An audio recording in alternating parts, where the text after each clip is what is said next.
Hi, David back here again to tell you more about STEM Club!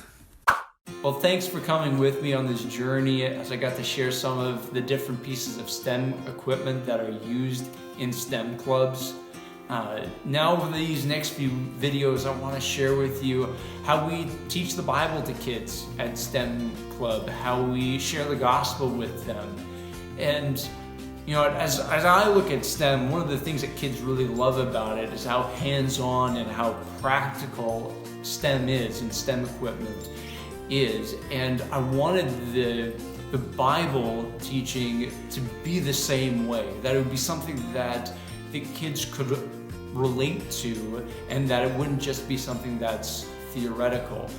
And you know, thinking about the STEM fields and how really they are considered to be an atheist field, that the atheists are the ones that are the innovators and the inventors, or even if you are a Christian, you kind of got to leave your faith at the door. And we wanted kids to see, no, that's not true. You can love God and also love learning more about God's creation through STEM as well, and exploring God's world through creation. And so, you know, we were sitting in my basement one day and talking about this. Okay, how do we get kids to relate to God's Word? And we came up with the idea of STEM geniuses, Christians who not only loved God, but also loved to explore God's creation and became inventors and innovators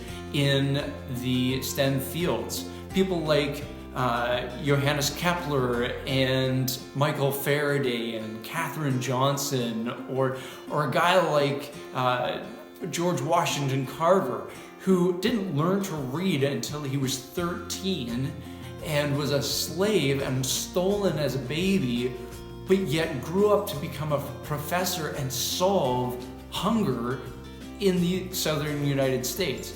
And so what I want to do now is share one day of the STEM genius story of George Washington Carver.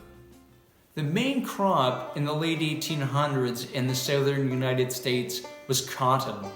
But God was directing George to pay attention to the little peanut, which was kind of odd because nobody really planted peanuts back then. They would plant maybe a small little patch for their kids, or they would have something to feed to the pigs, but nobody planted large crops of peanuts. But George started to go around to the farmers and say to them, no, plant peanuts. They're good for you, and they're good for the soil as well. And so people started to take George's advice, and farmers started to go out and plant whole fields of peanuts. But then there was a problem that came from that, is because when it was time for harvest time, all the farmers found out nobody wanted to buy or eat peanuts. And so they had huge fields full of peanuts that were just rotting there. And they were quite upset with George, saying, George, why did you tell us to plant peanuts? Nobody wants our peanuts. And so George, he was quite distressed about this. And so he decided, you know what? I'm going to go back to my lab, which he called God's little workshop. And he got on his knees and he prayed. And he said, God, why did you make the peanut? And God said to George, he said, take it apart and find out. And so George started to take the peanut apart and found out that the peanut was made up of carbohydrates, of sugar and oils.